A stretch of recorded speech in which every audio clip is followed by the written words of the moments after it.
ओम नमः। श्री महावीराय नमः। श्री द्वादशांग श्रुतदेव्यै नमः। आचार्य श्री आदि सागर महावीर कीर्ति सन्मति सागर गुरुभ्यो नमो नमः। सत्वेषु मैत्रीं गुणेषु प्रमोदं क्लिष्टेषु जीवेषु कृपापरत्वं माध्यस्थभावं विपरीतवृत्तौ सदा ममात्मा विदधातु देव। हम लोग 9वां पद्य पढ़ रहे हैं। पद्य है क्षतिं मनःशुद्धि विदेरतिक्रमं व्यतिक्रमं शीलव्रतेर्विलङ्घनं प्रभोतिचारं विषयेषु वर्तनं वदन्त्यनाचारमिहाति सक्तताम्।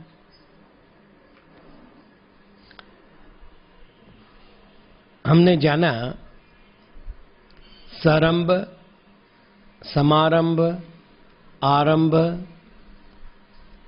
मन वचन काय, कृत कारित अनुमोदना, क्रोध मान माया लोभ, इस प्रकार 108 जीवाधिकरण हैं जिनके सन्निधि में पाप होते हैं। तद विषय के एक प्रश्न है, सरंभ और मन में क्या अंतर है, क्योंकि दोनों मानसिक दशाएं हैं।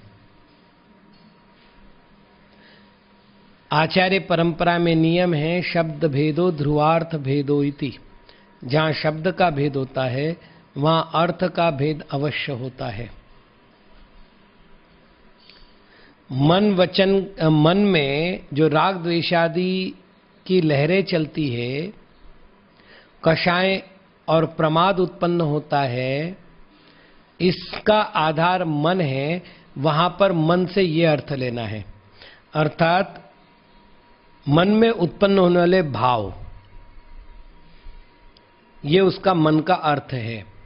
और सरंभ का अर्थ है मन में किसी कार्य की नियोजना करना। सामान्य भाव और कार्य संबंधित भाव, ये अंतर सरंभ में और मन में है। यदि सामान्य भाव होते तो उसको मन कहेंगे, और किसी पाप कार्य की योजना बनाते हैं उसको सरंभ कहेंगे। ये दोनों में अंतर है। दूसरा प्रश्न अतिक्रम, व्यतिक्रम, अतिचार आदि संबंधित आया है। जैसा कि कहा गया था, अनंतानुबंधी कषाय का काल अनंत काल है। अप्रत्याख्यान कषाय का काल 6 महीने है। प्रत्याख्यान कषाय का काल अर्थात वासना काल 15 दिन का है। और संज्वलन कषाय का वासना काल अंतर मुहूर्त का है। तो यदि साधु के द्वारा किसी प्रकार का कषाय भाव उत्पन्न होता है, अपराध उत्पन्न होता है, तो साधु अंतर्मुहूर्त में क्षमा मांग लेते हैं, व्रती 15 दिन में, और अव्रती 6 महीने के अंदर अंदर क्षमा याचना कर लेते हैं। तो प्रश्न है, चूंकि अतिक्रम, व्यतिक्रम और अतिचार इन 3 की व्यवस्था हो चुकी थी, तो प्रश्न है कि इन तीनों के लिए कोई समय है क्या, अर्थात कोई कालावधि है क्या। इस संबंधित प्रायश्चित शास्त्र में और भगवती आराधना में एक प्रकरण आता है कि जिस समय दोषों का दोष रूप से ज्ञान हो जाता है, अर्थात मेरे द्वारा ये दोष हुआ है, इस प्रकार का बोध होता है, उसी समय क्षमा याचना करनी चाहिए। क्योंकि जैसे मैंने कहा था, अतिक्रम के लिए केवल निंदा होती है, अर्थात आत्मसाक्षी से दोष याचना होती है प्रायश्चित की। तो मेरे दोष दूर हो जाए, ये भावना मन में आना ही आपकी निंदा हो गई और आपकी क्षमा याचना भी। आलोचना में गुरु के पास जाकर के आलोचना की जाती है, अर्थात गर्हा की जाती है। और अतिचार में भी गुरु के सामने जाकर के दोषों का प्रायश्चित लिया जाता है। केवल एक बात जो प्रायश्चित शास्त्र में विशेष रूप से दिया गया है कि यदि कषायों के कारण से किसी से कलह हुआ हो, किसी के प्रति अपशब्द बोला गया हो, किसी की मर्यादा की हानि हुई हो, किसी का अवर्णवाद हमारे द्वारा हुआ हो,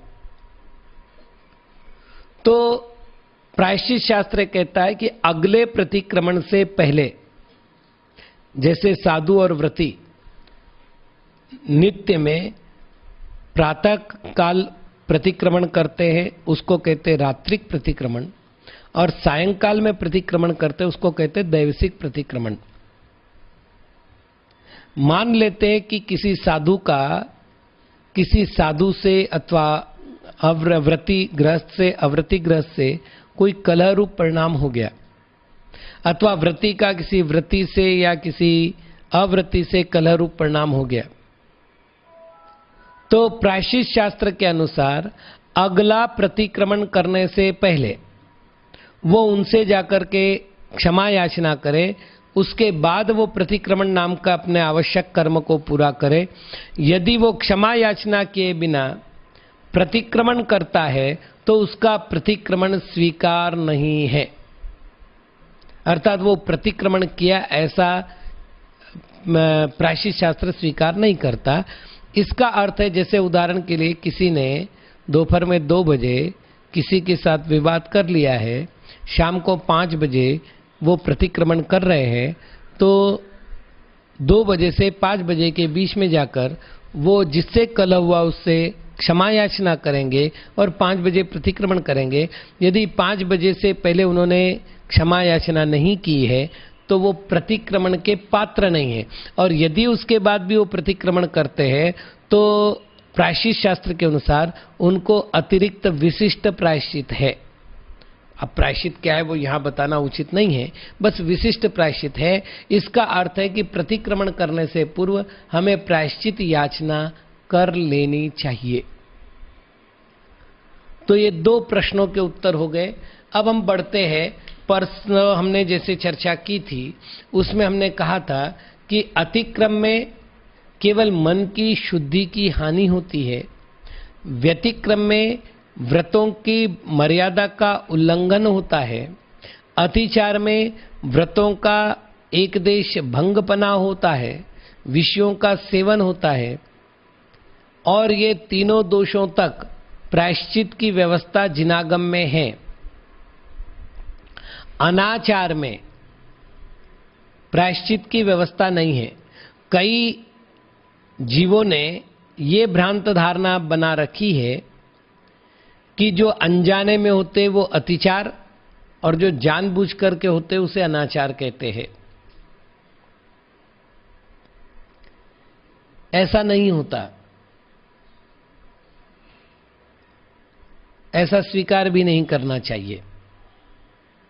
इसलिए नहीं करना चाहिए कि कई बार परिस्थिति ऐसी होती है कि जिसके आगे विवश होकर के व्रती अपने व्रत को एक देश भंग कर जाता है।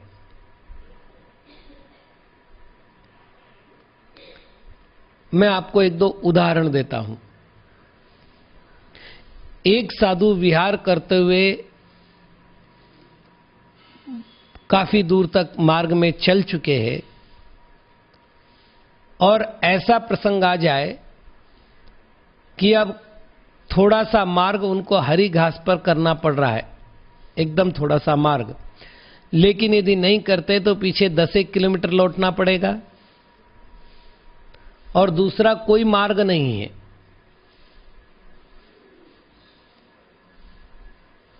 तो फिर साधु उस हरी घास पर चल के गए, यह अतिचार हुआ। मार्ग होते हुए यदि जाते हैं तो अनाचार हुआ। ऐसे कई सारे वर्णन हैं, जैसे सड़कों पर बीच में नाला वगैरह बहने की परंपरा आपने देखी होगी। प्राय करके कई बार ऐसा होता है कि नाले के ऊपर से सड़क बन जाती है। नाले को तो खैर लांघ नहीं सकते, लेकिन छोटी नालियां भी होती है तो उस पर सड़क बन जाती है। यदि पत्थर रखा हुआ हो या फिर रास्ता बना हुआ हो और फिर भी यदि वो नाली को लांघ कर जाते हैं तो अनाचार है, दोष है। लेकिन यदि कोई ऐसी प्रसंग आ जाए कि अब दूसरा कोई मार्ग है ना और लांघ कर जाते हैं तो दोष के अंतर्गत न होकर के उसको अतिचार के अंतर्गत लिया है, मतलब महादोष नहीं माना है। ऐसे ही नाले के ऊपर पत्थर रखा हुआ है, बड़ा पत्थर है, साधु ने उस पर पैर रखा और बाद में ज्ञात हुआ कि अब ये हिल रहा है, मतलब हिलता हुआ पत्थर है, कई बार स्थिरता नहीं होती पत्थरों की, और ऐसा हो गया तो अतिचार के अंतर्गत आएगा। लेकिन हिलता हुआ देखने के बाद भी वो उस पर पैर रखता है तो अनाचार के ऊपर आएगा। तो अति आसक्तता, व्रत के प्रति अश्रद्धा का भाव, यह अनाचार का कारण है। व्रत के प्रति श्रद्धा होते हुए भी विवशतावशात यदि कोई दोष स्वीकार करना पड़े तो वो अतिचार का भाव है। एक उदाहरण और दे दूं। मुनिराज आहार कर रहे हैं, आहार हो गया, आहार के बाद उन्हें सामायिक करनी है। नियमानुसार आहार और सामायिक के बीच में पर्याप्त अंतर होना चाहिए। कारण एकदम खड़े खड़े आहार करके आए हैं और बैठकर या खड़े होकर बैठकर यदि सामायिक की जाती है तो पेट के जो जठराग्नि है वो थोड़ी सी मंद हो जाती है, भोजन पचने को समय लगता है, और जब तक भोजन नहीं पचता पेट में वो गरिष्ठता को स्थान देता है और निद्रा आने लगती है। तो थोड़ा सा समय हो तो साधु वज्रासन वगैरह से बैठ करके उस क्रिया को पूर्ण कर ले, जो शारीरिक क्रिया, उसके बाद वो सामायिक को बैठे तो आराम से सामायिक हो सकती है।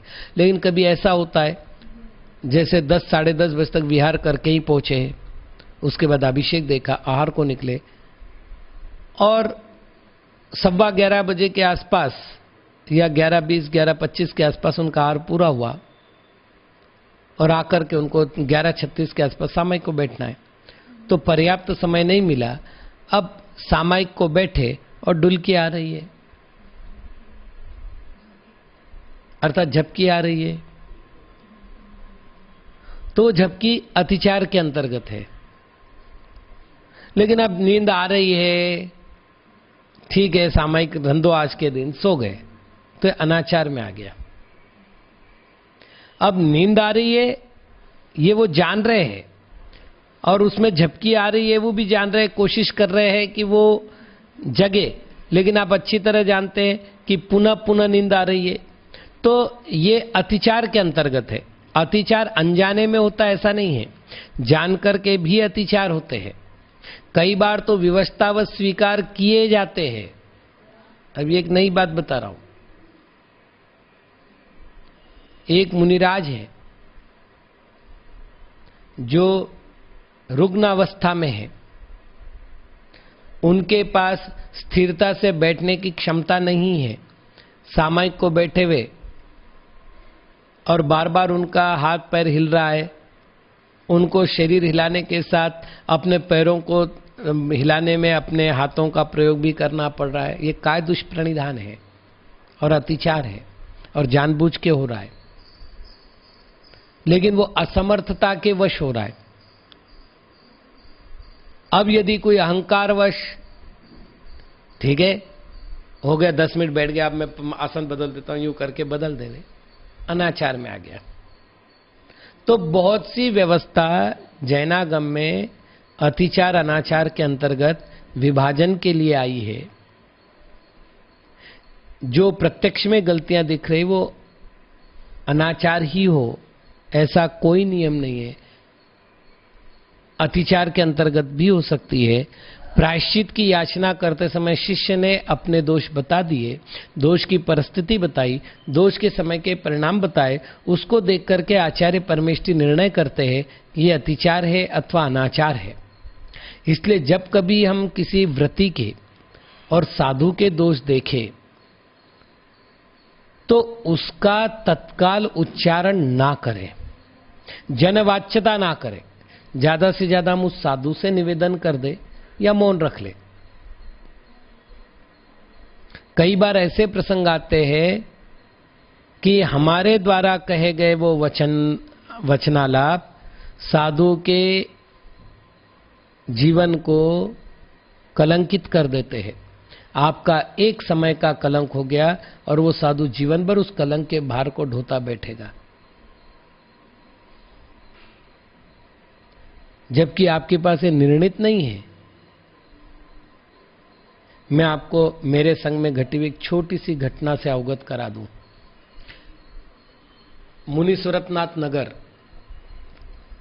मंसूरी में चातुर्मास हो रहा था। खेत में झोपड़ियां बांधी गई थी और वहीं पर साधुओं का चातुर्मास कराया गया था। आरिका चंद्रमती माताजी की सत्प्रेरणा से मेरे संग में एक माताजी थी जो हवा के झोंके से भी हिल जाती थी, मतलब इतनी कोमल शरीर की स्थिति थी और चलने में थोड़े से पैर आड़े टेढ़े पड़ते थे। व्यवस्थापक ने लघु शंका के स्थान पर जाने के लिए रास्ते में, चूंकि अब वो खेत नहीं था तो पहले से ही कुछ फर्श लगा दिए थे ताकि खेत में जब हरियाली उगे तो साधुओं को गमनागमन में सुविधा ना हो। मतलब गर्मी के दिनों में ही उन्होंने व्यवस्था कर दी थी जब वर्षा योग को आमंत्रण किया था। माताजी लघु शंका के लिए जा रही थी, चूंकि चारों ओर से खूब हरियाली हो गई थी। चलते चलते माताजी का थोड़ा सा पैर आड़ा पड़ गया, गिरने में आई और वो संभलने के लिए उसका जब पैर आगे बढ़ा तो घास पर पड़ा। उसको पर संघ से आए हुए एक ब्रह्मचारी भैया देख रहे थे। उन्होंने इतना ही देखा माताजी का घास पर पैर पड़ा है, चलते चलते देखा होगा तो वो आगे निकल गए। माताजी वहां से मेरे पास लौट के आई और कहे, गुरुदेव मेरे से अपराध हुआ है कि मेरे द्वारा घास पर पैर रखा गया, मुझे प्रायश्चित दीजिए। मैंने प्रायश्चित दिया। वहां से वो वापस गई और लघु शंका गई। अब दोपहर में ब्रह्मचारी जी मेरे पास आते, महाराज आप इतने ज्ञानी हैं तो आपको अपने संघ को कम से कम आचरण की मर्यादा बतानी चाहिए। मैंने कहा ऐसा क्या हुआ? बोले वो आपके संख्यो माता जी है ना, वो आज हरी घास पर पैर दे रही थी। मैंने कहा ब्रह्मचारी जी अधूरी बात है, अब पूरी आगे की बात मैं सुनाता हूं कि माता जी वहां से लौट के आई है, उन्होंने मुझसे प्रायश्चित लिया है और माता जी गई है, प्रायश्चित लेकर गई है। इसका अर्थ है कि माताजी ने पैर दिया नहीं, हरी घास पर माताजी का पैर पड़ा है। पैर देना अनाचार के अंतर्गत हो सकता है क्योंकि आपके पास वहां पर फर्शियों पर चलने की व्यवस्था है और छोटी फर्शियां नहीं थी, बिल्कुल व्यवस्थित लगाई गई फर्शियां थी। और अनाचार में वो पैर देना है। पैर देना और पैर पड़ना दोनों में अंतर आपको भी समझ में आ गया होगा। तो यदि हम वृत्ति की अर्थात अणुवृत्ति की, महावृत्ति की कोई भूल देखते हैं तो उसको अतिचार और अनाचार का निर्णय आप मत कर लीजिएगा। स्वयं आचार्य परमेष्ठी भी देखेंगे तो स्वयं निर्णय नहीं करेंगे, आपकी तो बात ही दूर। स्वयं आचार्य परमेष्ठी ने वो देखा है तो भी वो उसको दोष तो मानेंगे, लेकिन अतिचार अनाचार की श्रेणी में तब धारण करवाएंगे जब उस साधु के द्वारा आलोचना होगी और आलोचना के समय वो अपनी परिस्थिति बताएगा। क्रिया को देखने मात्र से अतिचार और अनाचार का निर्णय नहीं होता और नहीं करना चाहिए।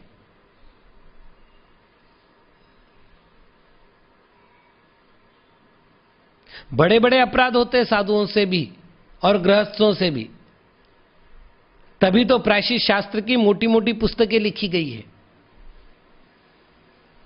प्रायश्चित का वर्णन करने के लिए तत्वार सूत्र वगैरह में अनेक सूत्र दिए गए और उसकी व्याख्या करने के लिए सिद्धांत सार दीपक वगैरह ग्रंथ में पूरे 150 श्लोक लिखे गए, एक दो नहीं।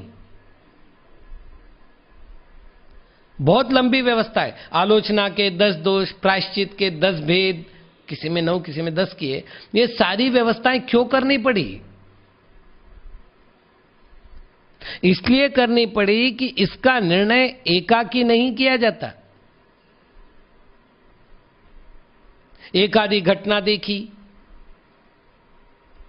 अब कल मेरे पास एक प्रश्न आया है, एक मुनिराज आहार कर रहे, अब फोटो खींचने वाले ने फोटो खींच लिया, फोटो खींच करके मेरे पास भेजा, महाराज देखिए महाराज के हाथ में कटोरी यूं पूरी डाली जा रही है, क्या कटोरी का पूरा सामान महाराज के हाथ में डाला जा सकता है क्या?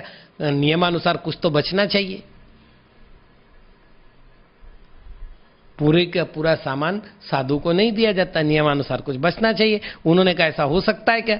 मैंने उनको कहा कि भाई एक बात विचार करो कि एक बड़े बर्तन में किसी ने सामान लिया है, वो ज्यादा गर्म है, इसलिए उसको ठंडा करने के लिए उसने छोटी सी कटोरी में लिया, तो उस छोटी सी कटोरी में वो बचाने की कोई आवश्यकता ही नहीं, क्योंकि सामान बचना चाहिए, न कि कटोरी का सामान बचना चाहिए।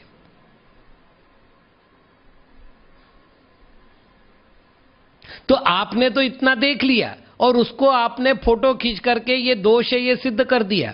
आपने ये नहीं सोचा कि इसके पीछे कुछ और परिस्थितियां, कुछ और विचारधाराएं, कुछ और शास्त्रीय आज्ञाएं हैं।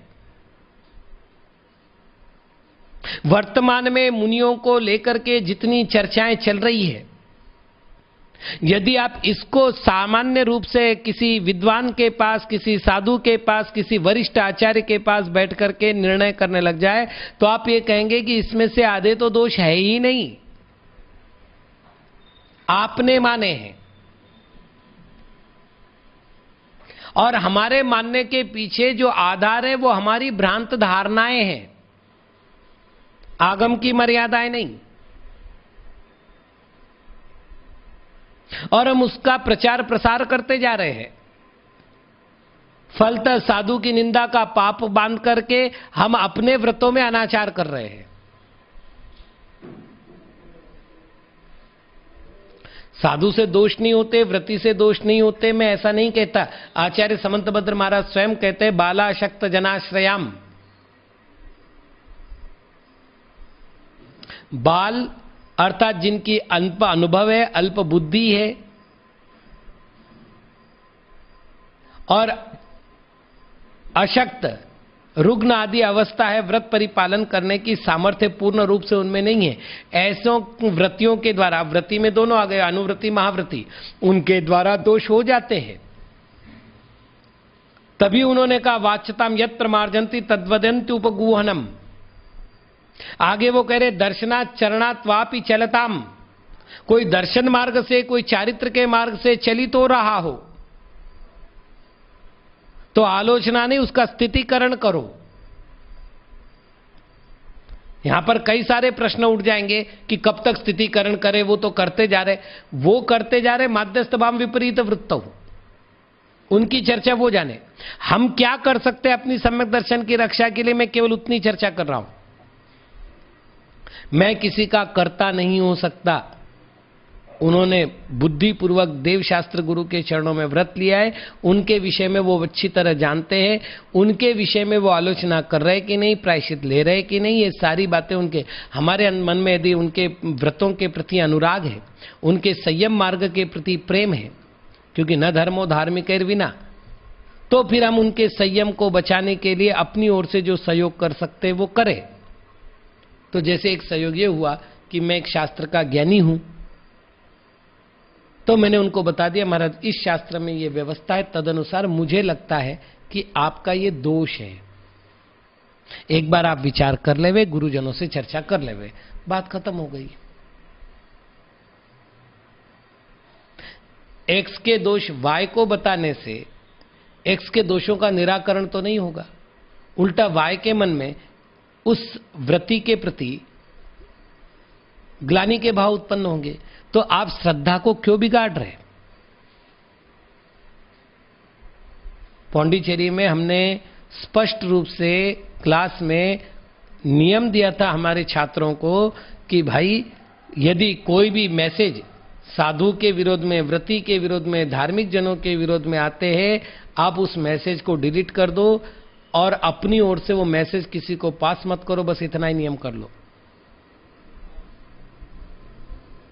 क्योंकि एक के दोष होने पर पूरा साधु संघ, पूरा व्रती समुदाय मलिन होता है। हम क्यों उसका प्रचार करेंगे? अच्छी बातों का है ना प्रचार। अभी एक मुनिराज 64 उपवास कर रहे कंटिन्यू, वीर शासन जयंती के दिन उनका पारना है, करो प्रचार। कि जहां इतनी तेज गर्मी पड़ रही है, 40-45 का टेम्परेचर है, वहां पर वो साधु 64 उपवास कर रहा है। ये कलिकाल का आश्चर्य नहीं क्या? इसकी कहीं न्यूज नहीं है।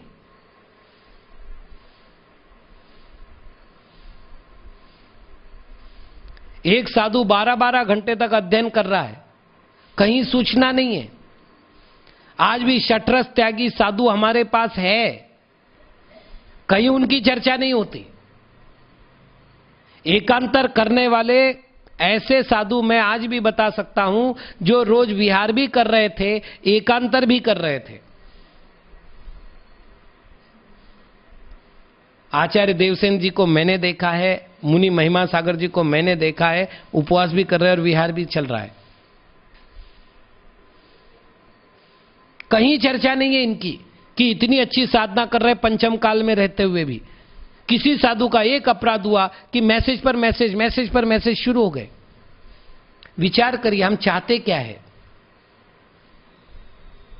उनके दोषों का उन्होंने प्रायश्चित लिया कि नहीं लिया, ये वो जाने। लेकिन उनके दोष का प्रचार करने का, हम तो पूजा करते हैं ना, पूजा में क्या बोलते? दोषवादे च मौनम, दोष ढाकूं सभी का, ये सारी बातें करते और मैसेज पास करते जा रहे और सुनी सुनाई बातों को फॉरवर्ड कर रहे। फॉरवर्ड करते समय अपना नाम नहीं आया इसका भी ध्यान रख रहे, मतलब इतनी हिम्मत भी नहीं कि अपना नाम व्यवस्थित कर सके। मैं कोई कषायों में नहीं बोल रहा हूं, यहां पर प्रसंग है अतिचार अनाचार का। ये आपका अनाचार है, सम्यक दर्शन का अनाचार है। अब अतिचार भी नहीं बचाइए, क्योंकि आप जानबूझ करके मुनि संघ को अधूरी रिपोर्ट के आधार पर निंदित कर रहे। फिर उसके पीछे कभी परंपरा काम करते, उसके पीछे कभी आमनाएं काम करते, उसके पीछे कभी कभी अपनी दुर्भावनाएं काम करती है, कभी कभी पक्षपात काम करता है। तो ये जितनी बातें, ये अनाचार की कोटि में है। तो विषयों में अत्यासक्त होकर के प्रयोग करना अनाचार है। इसके लिए एक छोटा सा उदाहरण दिया जा सकता है। एक बैल है, बाढ़ लगी हुई खेत में, बाढ़ के अंदर जो खेती है खूब अच्छी तरह हरी भरी है। अब बैल यहां बैठ करके विचार कर रहा है, मुझे घास खानी चाहिए। ये हो गया अतिक्रम। वो बाढ़ लांग जाए, अभी तक घास नहीं खाई है, बाढ़ लांग जाए, व्यतिक्रम। यदि वो घास खाने लग जाए, अतिचार। क्या फर्क पड़ रहा है, मैं तो खाऊंगा। अब वो किसान डंडे मार रहा है और वो फिर भी घास में मुंह डाला जा रहा है, अनाचार। ये एक उदाहरण मिलता है लौकिक में। तो कुल मिलाकर के अतिक्रम, व्यतिक्रम, अतिचार, अनाचार, ये 4 प्रकार के दोष है। वैसे आपको एक जानकारी दूं, रत्नकर्ण श्रावकाचार में अतिचार के लिए व्यतिक्रम, व्यतिचार, व्यतिपात, विक्षेप, अत्याशा, अतिगमा, व्यतिलंघन, ये नाम भी आए हैं। अर्थात व्यतिक्रम वगैरह शब्द अतिक्रम, अतिचार के लिए भी प्रयोग हुआ है। तो कई जगह ऐसी भी विवक्षाएं, ये ध्यान रखना चाहिए। कुल मिलाकर के मन की शुद्धि की हानि अतिक्रम, बाढ़ लागना व्यतिक्रम, विषयों का सेवन करना अतिचार और अति आसक्तता रखना अनाचार है। ये बात ध्यान रखनी है। आज जो हमें कुछ शिक्षा मिली परसों के क्लास में और आज की क्लास में, उसको हम सार संक्षेप में देखें तो वृत्तियों के द्वारा इस 4 प्रकार के अपराध होते हैं। वो वृत्ति महावृत्ति हो अथवा अणुवृत्ति हो, उनके द्वारा ये अपराध होते हैं। इन अपराधों का प्रायश्चित लिया है या नहीं लिया है, ये वो जाने। लेना चाहिए कि नहीं लेना चाहिए, अगर हमारे संज्ञान में हो और हम उनसे अनुराग करते हो, उनसे का अर्थ उनके संयम से, उनके तप से, उनके धर्म से हमारा अनुराग हो, हमें लगता है कि उनका धर्म बचे, हमें लगता है उनकी साधुता, उनकी व्रतपना बचे, तो संक्षेप में समझा दीजिए। और यदि नहीं समझने की स्थिति हो, संकेत करने पर उन्हें ध्यान नहीं रहता हो, तो माध्यस्थ भावम विपरीत वृत्तौ, ये हमने पहले ही छंद में पढ़ा। तो पहली बात, यदि आपकी मैत्री है तो आप निंदा नहीं करते, यदि आप में प्रमोदिता है तो आप निंदा नहीं करते, और यदि आप में दोनों भी नहीं है तो वृत्त्यनुकंपा तो होनी चाहिए, और वो नहीं हो तो फिर आप में भैया राग द्वेष तो उत्पन्न होने हैं। ये सब उसी की परिणति है, हमारे द्वारा ना हो। ये आज की शिक्षा है कि हमारे द्वारा किसी व्रती की, महाव्रती की, किसी धार्मिक व्यक्ति की आलोचना ना हो, हमारे द्वारा जो अतिचार अनाचार हो रहे हैं वो सारे हम दूर कर सके। आज इतना ही। ओम नमः।